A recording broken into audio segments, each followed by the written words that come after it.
Assalamualaikum warahmatullahi wabarakatuh.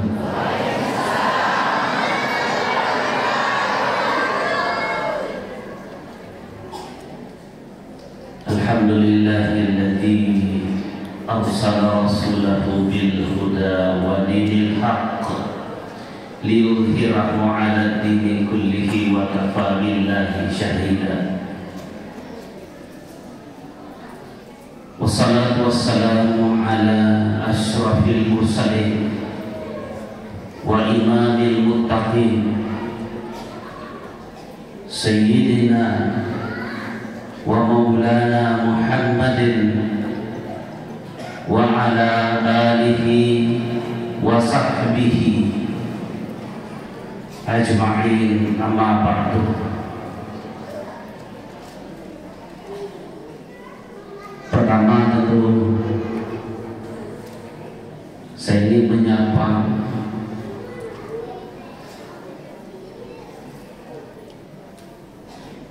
Al-Madinah Guruntan, Khadim Tariqah Al-Muhammadiyah As-Sanusiyah Al-Idrisiyah Indonesia, dalam berbagai kapasitas beliau yang sudah disebutkan tadi oleh Pak Kiai Subhan. Beliau dalam kondisi seperti yang kita lihat, tapi secara ini semangat beliau ya begitu sangat kuat untuk hadir menjumpai kita semua di tempat ini.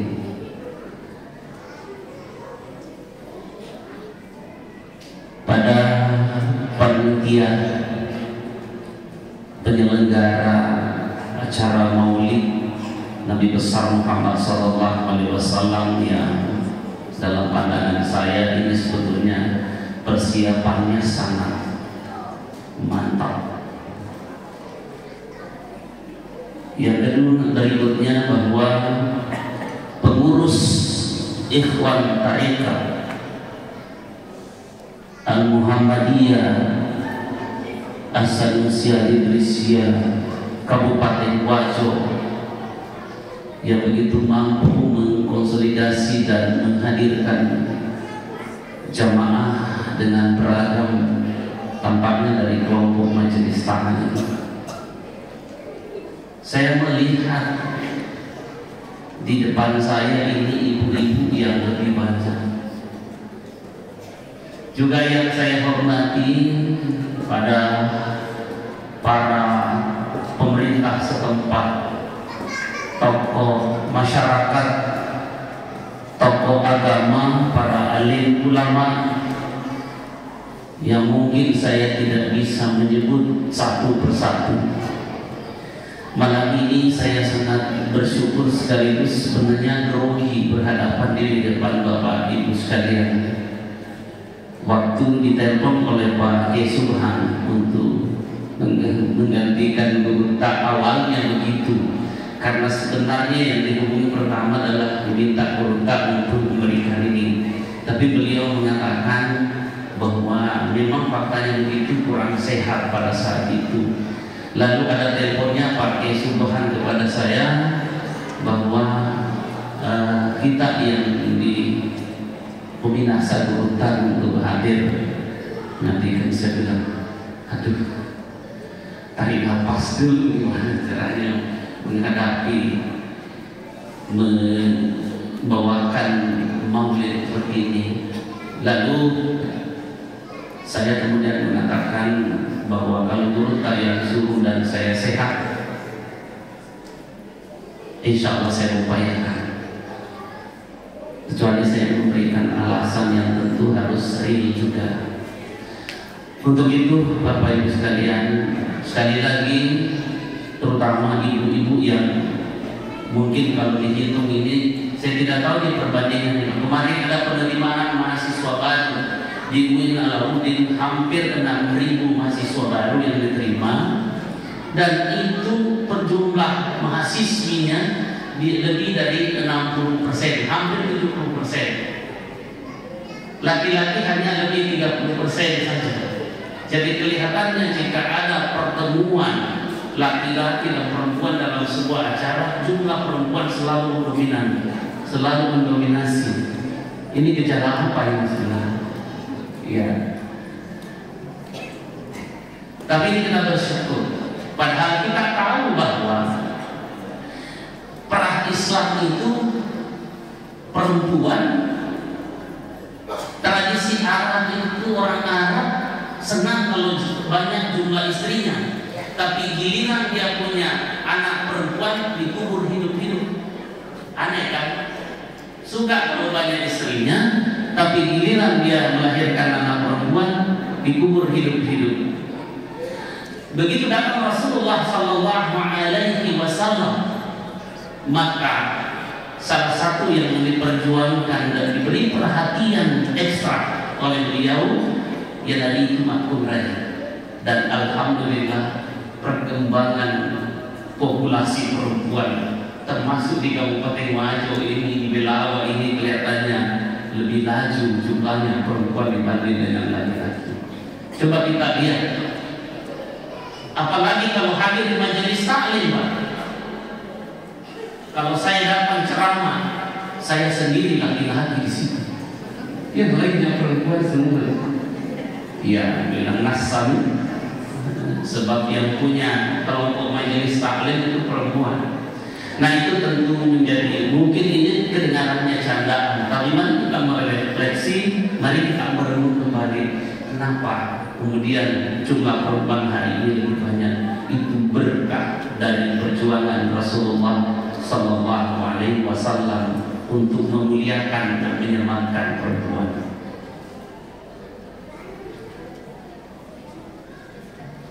Maka pada kesempatan kali ini saya memanfaatkan waktu tidak lama insya Allah, karena saya kira masih ada hal yang penting disampaikan oleh Guru Pak sebentar terkait dengan tarekat ini.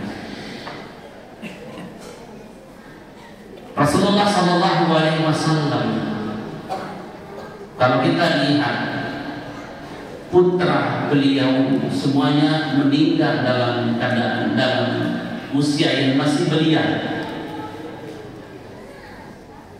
Putra beliau bernama Qasim, meninggal di usia muda, dan tinggallah anak-anak yang diasuh, anak-anak biologis beliau yang diasuh adalah perempuan.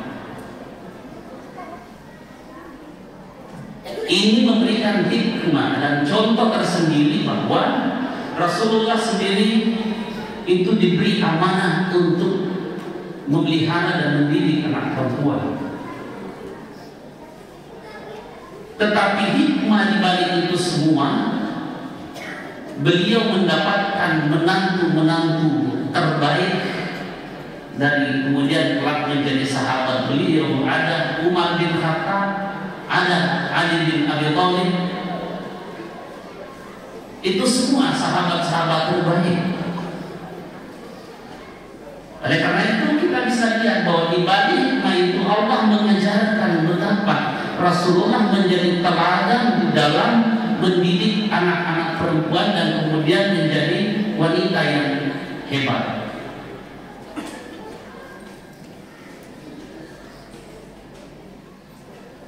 Sampai suatu ketika Rasulullah SAW pernah diejek oleh orang Yahudi, pernah diejek oleh orang-orang musyrik, bahwa ketika Rasulullah SAW menikahi Zainab yang tidak lain adalah sepupu beliau, lalu orang-orang pada mengatakan, masa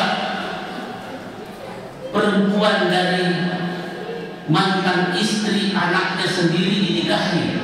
Karena Zainab sebelumnya pernah dinikahi oleh Zaid bin Harisah.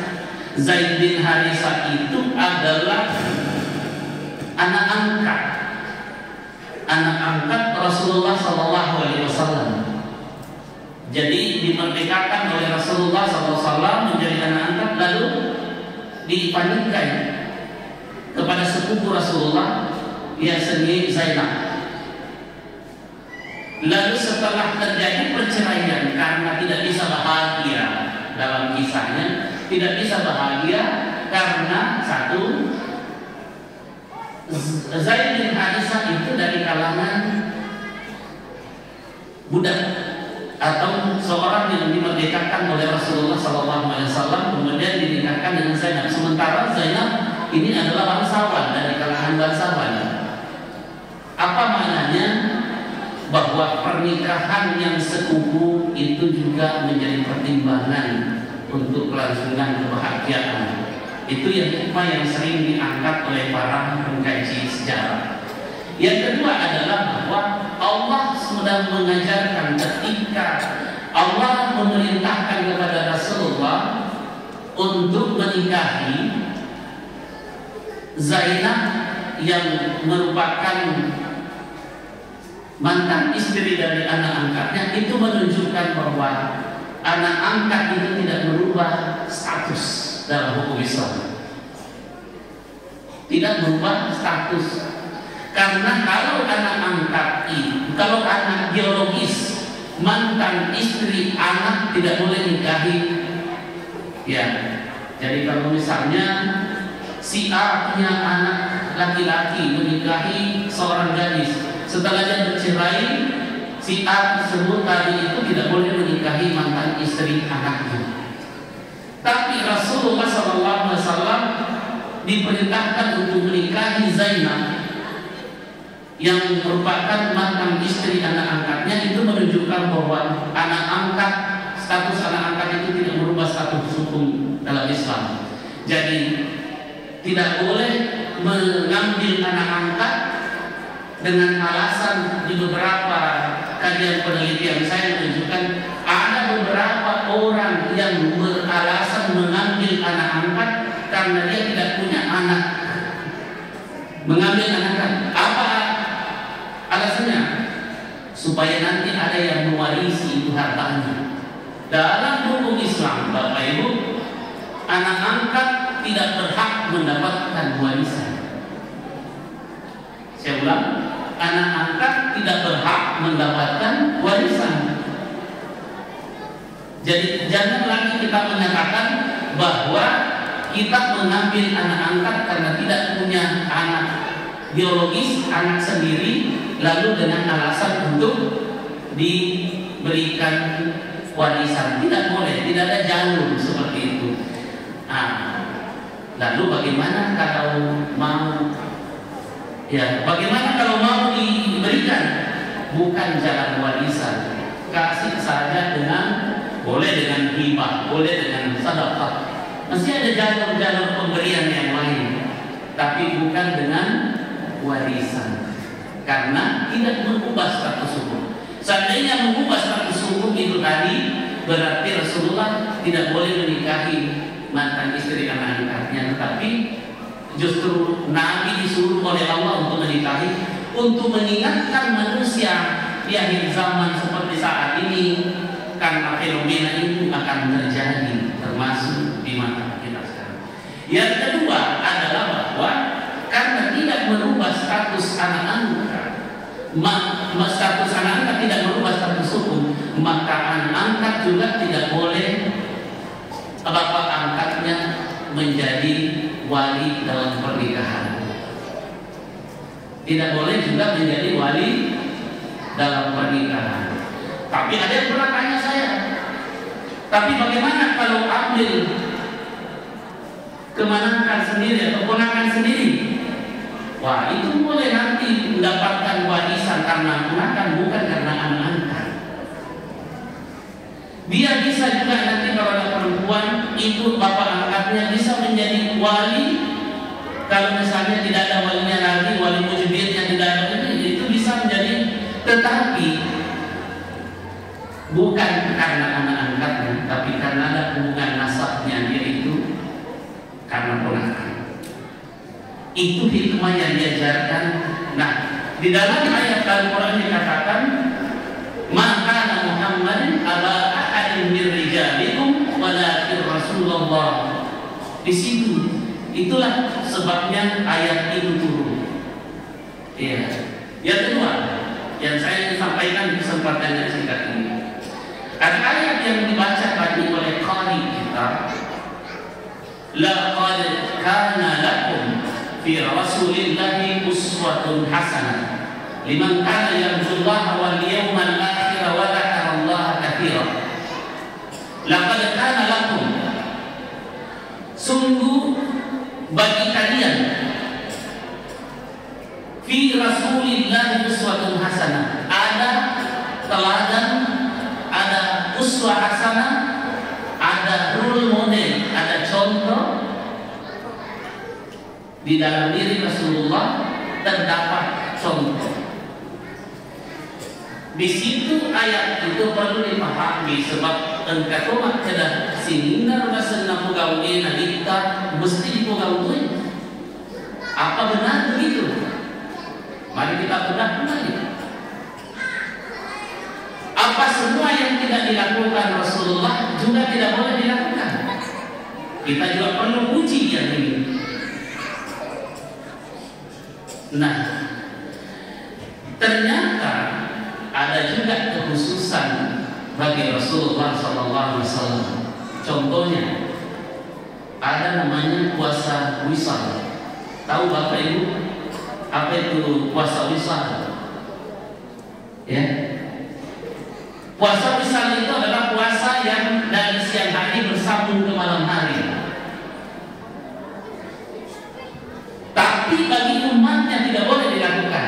Itu berarti tidak semua yang dilakukan Rasulullah itu boleh dilakukan. Bagi umatnya tidak boleh. Bagi Rasulullah, salat tahajud itu wajib hukumnya. Salat tahajud wajib hukumnya. Bagi umatnya sunnah, sunnah muakkadah. Seandainya itu wajib, kira-kira gimana? Salat tahajud, andaikan itu wajib, gimana Bapak Ibu? Berat tidak? Berat. Jadi itulah sebabnya bunyinya laqad kana lakum, bukan laqad kana alaikum. Laqad kana lakum itu ada diantaranya yang menjadi teladan bagi kita, contoh bagi kita.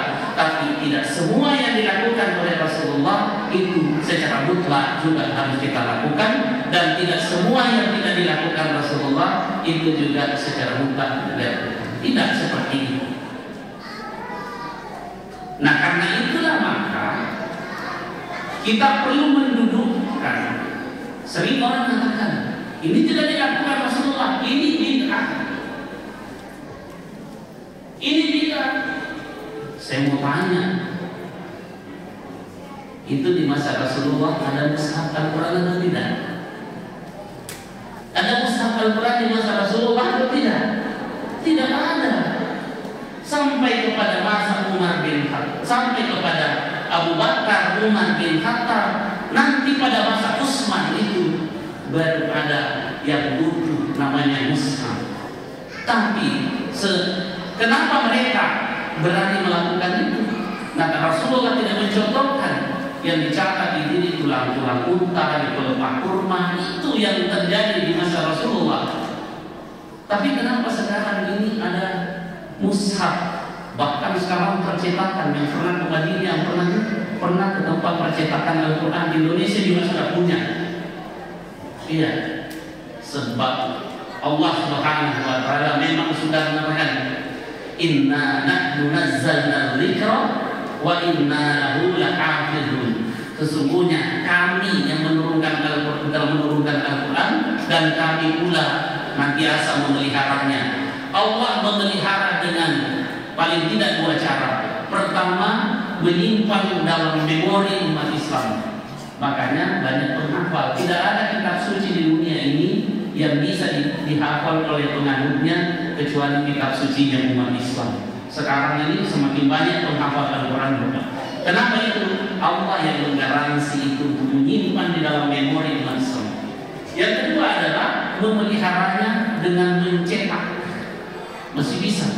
sehingga kesalahan-kesalahan yang sering beredar itu Bapak Ibu itu bisa sekali dideteksi dan dikoreksi begitu cepat. Pernah dulu ada diedarkan itu cetakan Al-Quran, berbeda cetak, tapi ini salah cetak. Begitu baru tersebar kurang lebih 1 jam itu sudah banyak protes di mana-mana, karena memang banyak yang bisa mengontrol kalau ada kesalahan-kesalahan dalam cetakan. Inilah jaminan Allah Subhanahu wa Ta'ala. Tapi sekali lagi, itu contoh bid'ah yang terbaik. Bid'ah yang terbaik itu adalah mushaf Al-Quran. Iya, kalaupun ada bid'ah, itulah bid'ah yang terbaik, karena itu yang bisa memelihara. Bagus sekalian dimuliakan Allah Subhanahu wa Ta'ala. Nah, disinilah kita perlu melihat bahwa perdebatan-perdebatan yang sering terjadi ini kita saling menyakiti, ini tidak, ini tidak. Mari kita dulu bersama mendiskusikan. Jangan kita melihat langsung mengatakan ini tidak. Kita kaji dulu dengan baik. Sebab tidak semua pekerjaan itu lalu kita lihat wujudnya, lalu kita beri kedudukan hukumnya. Al-umuru bima qasidiha. Setiap masalah itu, urusan itu bergantung apa sebenarnya tujuannya yang dicapai. Karena kita tidak pernah mengkaji. Kita duduk bersama, ini tujuannya apa, ini tujuannya apa, dan seterusnya, supaya kita bisa menarik hikmah di balik apa yang dilakukan itu semua. Maka pelaksanaan Maulid Nabi besar Muhammad sallallahu alaihi wasallam ini dalam hemat saya ini adalah, kalaupun ini disebut bid'ah, ini adalah bid'ah terbaik juga. Ini bid'ah terbaik. Adapun yang lain-lain ini kan aksesoris saja, bukan itu tujuannya.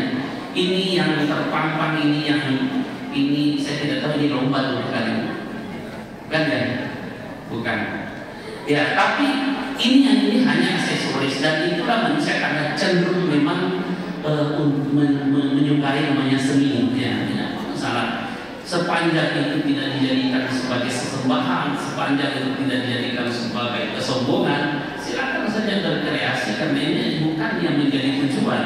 Tujuan kita hadir di tempat ini agar hubungan kita dengan Allah dan Rasulullah selalu tersambung. Makanya ada salawat apa tadi? At-Tariqiyah tadi, salawat At-Tariqiyah itu sebetulnya kalau diresapi dari satu kalimat ke kalimat yang lain sungguh sangat mendalam sebenarnya. Kita senantiasa terkoneksi dengan Rasulullah SAW. Dan saya kira pelaksanaan Maulid Ilagan Daya Masjid sebenarnya ini yang saya lihat ini adalah manusia, tapi sebenarnya ada makhluk Allah yang bernama malaikat di sini. Jumlahnya juga cukup banyak bersamai kita. Sebab di mana hadis yang menyatakan di mana ada perkumpulan majelis, apakah itu majelis zikir atau majelis ilmu, di situ malaikat mendatanginya dan memanggil temannya yang lain untuk datang di situ. Saya kira jumlah malaikat yang hadir malam ini di tempat ini lebih banyak daripada jumlah manusia. Kita merasakan itu. Semoga mereka dan kita semua sama-sama bersalawat kepada Rasulullah SAW. Berikutnya, kalau tadi dikatakan istilah wali Allah, bagaimana sebenarnya mendeteksi wali itu? Ternyata mengenal wali itu lebih sulit daripada mengenal Allah. La ya'lamul waliya illal wali. Tidak ada yang mengenal wali itu selain sesamanya wali. Wah, ini saya tidak bisa. Tapi apa ciri wali yang sesungguhnya? Itu bisa dirasakan. Kalau kita sudah miliki itu, boleh jadi bapak ibu sudah wali. Iya. Apa itu cirinya? Al-Quran mengatakan ala inna awliya Allahi la khawfun alaihim wa la hum yahzanun. Itu ciri yang utama. Ala inna awliya Allah, ketahuilah bahwa sesungguhnya wali-wali Allah itu la khawfun alaihim, tidak ada lagi kekhawatiran bagi dirinya tentang apa yang terjadi masa depan, bagaimana nasib ke depan, bagaimana anak, bagaimana. Sudah kita miliki itu, Bu, Pak. Kalau kita sudah miliki itu, la khawfun, tidak terlalu berlebihan lagi khawatir, kita tidak terlalu menyiksa kekhawatiran itu lagi. Jangan-jangan Bapak sudah mendekati wali itu. Kemudian yang kedua adalah walahum yahzanun, mereka tidak lagi bersedih dengan apa yang pernah terjadi. Jadi saya ingin katakan bahwa dua hal yang menyiksa dalam hidup ini, tentang hal yang belum terjadi yang selalu kita khawatirkan, dan tentang apa yang pernah terjadi yang kita tidak bisa move on, tidak bisa kita bangkit dari apa yang pernah terjatuh, tidak bisa bangkit, padahal sudah lewat itu sebenarnya. Kepasrahan seorang wali, dia bisa bangkit dan dia menatap masa depan dengan penuh harap. Ar-raja wal khawf. Al-khawf di dalam hati itu bukan berarti berlebihan, tetapi al-khawf dalam hal ini adalah hubungannya kita dengan Allah Subhanahu wa ta'ala. Kita optimis dengan ar-raja yang disebut itu. Jadi orang beriman itu, orang yang bagus zikirnya itu selalu seimbang, tidak berlebihan. Ini percaya diri terlewat-lewat, tapi juga tidak terlalu pesimis yang berlebihan. Ya, makanya dikatakan bahwa ada namanya al-khawf wal raja. Dia penuh harap dengan Allah Subhanahu wa ta'ala. Untuk itu maka kita bisa melihat bahwa hubungan kita dengan Allah sedekat apa? Hubungan kita dengan Rasulullah SAW seintens bagaimana? Maka hubungan tak seperti mengalang anak sebenarnya.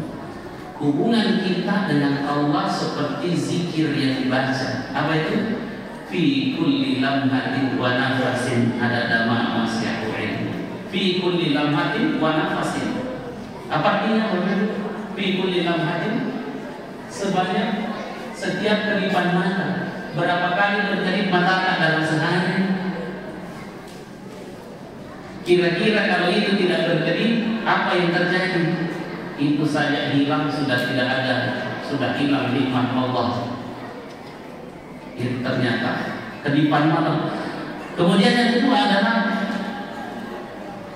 wanafasin, setiap keluar tarikan nafas. Ternyata ini buat semua adalah untayan-untayan zikir yang selalu ada. Kemarin ada yang pekan lalu itu ada seorang profesor mengatakan begini, andaikan itu oksigen yang kita hirup itu mau dibeli, harganya lebih 100 juta per hari. Itu saja. Nah, Allah hanya meminta kita tidak perlu bayar. Apa yang Allah minta? Zikir. Zikir saja, itu yang kita sambungkan setiap keluar masuk itu. Itu yang Allah. Karena kalau kita mau bayar tidak bisa. Wa in ta'udu ni'matallahi la tuhsuha. Anda kita mau mengkalkulasi dan menghitung itu nikmat Allah, apalagi mau dibeli itu tidak mampu kita beli. Itu saja setiap hari baru kita. Oleh karena itu kita hanya ingin supaya Allah menuntut kita selalu berzikir.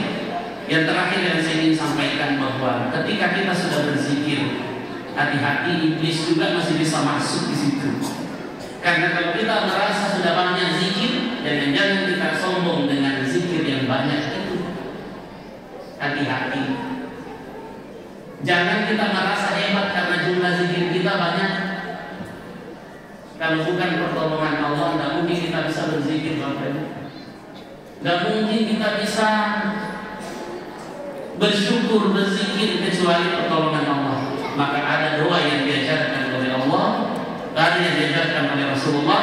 Allahumma a'inni ala zikrika wa syukrika wa husni ibadatika. Ya Allah, tolong aku supaya bisa berzikir. Itu pengakuan bahwa bukan karena kita hebat sehingga kita berzikir, bisa berzikir, tapi Allah yang membuat kita berzikir sehingga kita berzikir. Disinilah fadhkurun, ayat dikatakan fadhkuruni adhkurkum, tambah zikir dan rendahkan kita tawadhu di hadapan Allah agar Allah pun menarik kita untuk selalu berzikir. Inilah ketika kita berzikir dan Allah menarik. Yang tadinya kita pada posisi yang mukhlisin itu, ada juga ya mukhlisin, orang-orang ikhlas, Allah tarik naik derajatnya menjadi derajat yang tertinggi yang tidak bisa lagi disentuh oleh setan, yaitu menjadi mukhlasin.